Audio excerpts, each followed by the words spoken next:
तो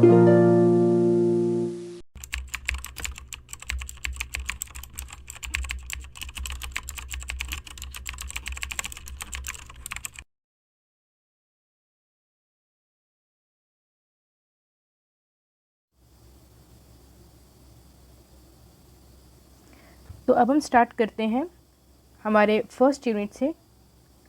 first chapter आता है principles and practice of management. आज की एमसीक्यू सीरीज़ में हम टोटल 10 क्वेश्चंस अटेम्प्ट करेंगे और चेक करेंगे कि इन 10 क्वेश्चंस में से हमारे कितने क्वेश्चन सही होते हैं। और आपके जितने भी क्वेश्चन सही होंगे प्लीज़ कमेंट बॉक्स में आप एग्जैक्ट पोस्ट करके ज़रूर बताइएगा कि इन 10 क्वेश्चन के एमसीक्यू सीरीज़ में से आपके कितने सही हुए हैं। तो हमारा फर्स्ट क्वेश्चन है, Which of the following are features of management? Option number A, it is an art. Option number B, it is a science. Option number C, it is based on coordination among various resources. And option number D, all of the above. तो management के features में हमने ये पढ़ा है कि management art भी है, मैनेजमेंट साइंस भी है, and it is also based on coordination among various resources. Various resources में कौन से रिसोर्सेज आ जाते हैं? ह्यूमन रिसोर्सेज, मटेरियल रिसोर्सेज, ठीक है, हमारी स्किल्स का जो हम यूटिलाइजेशन करते हैं, इन सब के बीच में हम क्या करते हैं? कोऑर्डिनेशन बना के चलते हैं। तो मैनेजमेंट क्या है? मैनेजमेंट आर्ट भी है, साइंस भी है, और it is a coordination among various resources. Therefore हमारा ऑप्शन नंबर डी करेक्ट हो जाएगा, all of the above. Now moving toward the next question, question number 2, Which level of management deals with formulation of policies? जिसमें first option है lower level, second B option is middle level, C option is top level, and D option is all of this. तो ये बहुत ही आसान question है। हमने पढ़ा है कि मैनेजमेंट की 3 लेवल्स होते हैं, टॉप, मिडिल एंड लोअर। जो हमारा टॉप लेवल है उसमें हम कॉन्सेप्चुअल स्किल्स का यूज़ करते हैं, और टॉप लेवल ही ऑर्गेनाइजेशन के सारे पॉलिसीज़ प्रोसीजर्स बनाती है, और बाकी के लेवल्स क्या करते हैं? उनसे डील करते हैं, उनको इम्प्लीमेंट करते हैं और उनको फॉलो करते हैं। तो यहाँ पे हमारा जो आंसर है वो top level, option number C correct answer हो जाएगा। Now moving toward next question, question number 3, professor Robert Katz has divided managerial skills into option number A conceptual, analytical and technical skill, option number B conceptual, analytical and human relation, option number C technical, human relation and conceptual, and option number D technical, analytical and social. तो professor Roberts ने 3 managerial skills दी हैं जो तीनों level पे काम करती है, top, middle and lower में। टॉप लेवल पे कौन सी स्किल्स आ जाएंगी? हमारी conceptual skill.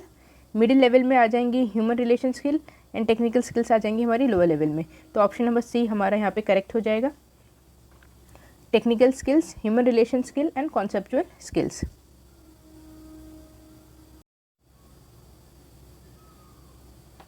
Now moving toward fourth question, the top level management possesses dash skill. तो top level 3 levels होते हैं, top, middle and lower.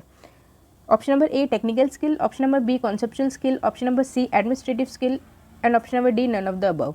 तो ये चीज़ अभी हमने पढ़ी थी। टॉप लेवल में हमारी कौन सी स्किल्स आ जाएंगी? Conceptual skills. Middle level deal करता है ह्यूमन रिलेशन स्किल से, एंड लोअर लेवल डील करता है हमारा टेक्निकल स्किल से। तो यहाँ पे हमारा option number B, top level में कौन सी स्किल्स है? ये conceptual skills. Now moving toward fifth question, the lower level management possesses dash skill. ठीक है, लोअर लेवल मतलब टॉप, मिडिल एंड लोअर। तो लोअर लेवल में अभी हमने पढ़ा था कौन सी स्किल चाहिए हमें? ऑप्शन नंबर बी यहाँ पे करेक्ट हो जाएगा, technical skill. Question number 6 is management has become more complex because. Management बहुत ज़्यादा कॉम्प्लेक्स हो गया है, क्यों ऐसा? Option number A there is less time to react to competitive action, option number B the equipments used in many of the firms activities have become more complex, option number C more formal and informal communication, and option number D this term is not related to communication. तो option number D को तो हम पहले ही delete कर देते हैं। तो option number सी पहले देख लेते हैं, both formal and informal communication. तो फॉर्मल एंड इनफॉर्मल कम्युनिकेशन अभी की बात नहीं, ये तो हमेशा से ही ऑर्गेनाइजेशन में प्रेजेंट होते हैं। ऑर्गेनाइजेशन में फॉर्मल एंड इनफॉर्मल दोनों कम्युनिकेशन इंपॉर्टेंट होती हैं। ऑप्शन नंबर बी देख लेते हैं, the equipments used in many of the firms activities have become more complex. तो ऑर्गेनाइजेशन में तो हम अलग अलग तरीके के इक्विपमेंट्स यूज़ करते रहते हैं और उन इक्विपमेंट से हमारा मैनेजमेंट कैसे कॉम्प्लेक्स हो जा रहा है, यहाँ पे ये वाला ऑप्शन भी हमारा रॉन्ग हो जाएगा। Now option number A, there is less time to react to competitive action, ये पॉइंट सही है। तो हमारा यहाँ पे करेक्ट आंसर हो जाएगा ऑप्शन नंबर ए। हमारे पास बहुत ही कम टाइम होता है क्योंकि जो हमारा एक्सटर्नल एनवायरनमेंट है वो बहुत ही ज़्यादा डायनेमिक और कॉम्पिटिटिव हो गया है। तो हमें क्या करना होता है, हमें बहुत ही हमारे पास करेक्ट डिसीजन लेने का टाइम बहुत कम होता है। तो कॉम्पिटिटिव एक्शन को लेने का टाइम हमारे पास बहुत ही कम होता है। Now moving toward our next question, that is question number 7। Which one of the following theory of organization can be regarded as first coherent theory of organization? Option number A, human relation theory.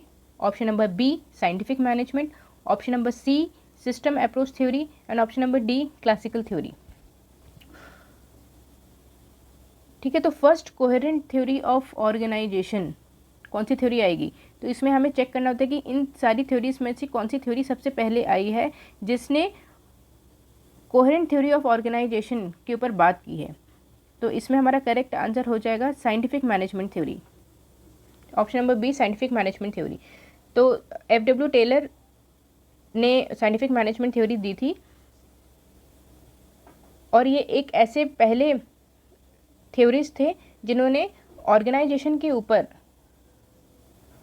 बात की, but इनका focus कहाँ था? इनका focus था lower level के ऊपर ज़्यादा। Now moving toward our next question, question number 8. In the view of classical theorist an organization is, ठीक है, तो क्लासिकल थ्योरी के अकॉर्डिंग ऑर्गेनाइजेशन क्या है?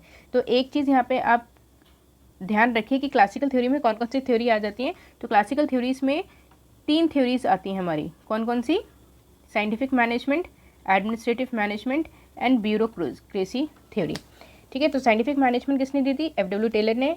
एडमिनिस्ट्रेटिव मैनेजमेंट किसने दी थी? हेनरी फ्योल ने। एंड ब्यूरोक्रेसी थ्योरी किसने दी थी? मैक्स वेबर ने। तो अब हम आ जाते हैं क्वेश्चन की तरफ।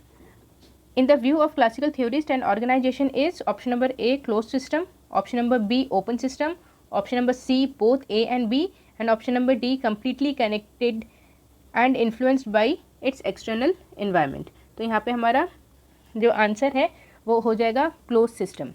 क्यों? क्योंकि तीनों ही थ्योरी में केवल ऑर्गेनाइजेशन के इंटरनल एनवायरनमेंट के बारे में बात की है, एक्सटर्नल एनवायरनमेंट के बारे में कोई बात नहीं की। ठीक है, इसलिए ये जो क्लासिकल थ्योरीज हैं जिसमें scientific management, administrative management and bureaucracy theory है, ये तीनों ही हमारी किस में आ जाएंगी? क्लोज सिस्टम के अंडर आ जाएंगी। Now moving toward next question, question number 9। The most important concern of dash is the formulation of organisation. ठीक है, तो इनमें से किसका कंसर्न है केवल फॉर्मुलेशन ऑफ ऑर्गेनाइजेशन के ऊपर? ऑप्शन नंबर ए है new classical theory, option number B is classical theory, option number C is human relation theory and option number D is scientific management. तो अभी हमने जैसे कि बात की कि क्लासिकल थ्योरी में कौन कौन सी आ जाएंगी? Scientific management, administrative management and bureaucracy. और ये तीनों की तीनों थ्योरी किसके ऊपर बेस्ड है? केवल ऑर्गेनाइजेशन के फॉर्मुलेशन के ऊपर ये तीनों बेस्ड हैं, जहाँ पे हमने कोई बात नहीं की उसके एक्सटर्नल एनवायरनमेंट से। ठीक है, तो यहाँ पे हमारा जो करेक्ट आंसर है वो हो जाएगा option number B, classical theory.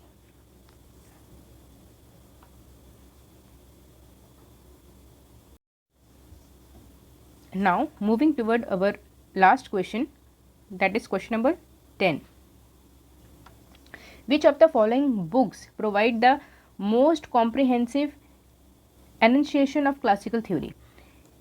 ठीक है, तो अब इस तरह के क्वेश्चन वैसे तो बहुत कम आते हैं, बट जहाँ पे भी बात आ जाए क्लासिकल थ्योरी की, ठीक है, तो क्लासिकल थ्योरी की बात आ जाए तो उसमें ऐसे में हम क्या अप्रोच हम यूज़ करेंगे? तो पहले हम ऑप्शंस को देख लेते हैं। First option is principles on organization, option number papers on science of administration, option number C is principles of scientific management and option number D is general and industrial management. ठीक है, तो classical theory में अगर देखा जाए, अगर इसमें all of the above होता तो हम A-C-D को हम यहाँ पे टिक कर देते, बट यहाँ पे क्या है कि ऑप्शन हमारे तीनों ही अलग अलग दिए गए हैं, क्योंकि जनरल एंड इंडस्ट्रियल मैनेजमेंट जो है बेस था हेनरी फ्योल पे, principles of scientific management F.W. Taylor पे, principles on organization, Taylor and Henry Fayol. तो यहाँ पे हमारा जो करेक्ट आंसर है वो हो जाएगा option number B, papers on science of administration, क्योंकि ये तीनों चीज़ें हमारी किस में आ जाती हैं, क्लासिकल थ्योरी में आ जाती हैं। और papers on science of administration में तीनों चीज़ें हमारी कवर हो जाती हैं। ठीक है, तो this is all for today's MCQ series. Please आप कमेंट बॉक्स में ज़रूर बताइएगा कि आपके इन 10 क्वेश्चंस में से कितने क्वेश्चंस सही हुए हैं। होपफुली मैक्सिमम लोगों के 10 आउट ऑफ 10 आए होंगे। All the best. और जिनके 1 या 2 गलत हो गए हैं वो निराश ना हो। इस MCQ सीरीज़ से आपके कई अदर कॉन्सेप्ट्स भी क्लियर होते जाएंगे। तो मेरा यहाँ पे सिर्फ टारगेट इतना है कि MCQ सीरीज़ जो कि हम सब ने अभी तक थ्योरी पार्ट पूरा कंप्लीट कर लिया है। बहुत ज़्यादा हिचक होती है, कन्फ्यूजन होती है हमारी MCQ सीरीज़ में, तो हम हर दिन केवल 10 क्वेश्चन करेंगे ताकि हमारा कॉन्फिडेंस यहाँ पे बूस्ट अप हो। And thank you for being a part of this MCQ series. Hopefully मेरा ये लेक्चर और मेरी ये कोशिश आप सबको आपके टारगेट को अचीव करने में हेल्पफुल रहे। और मेरी दुआएं हैं, मेरी प्रार्थना है कि आप सभी का इस बार UGC नेट क्वालिफाई हो। Thank you.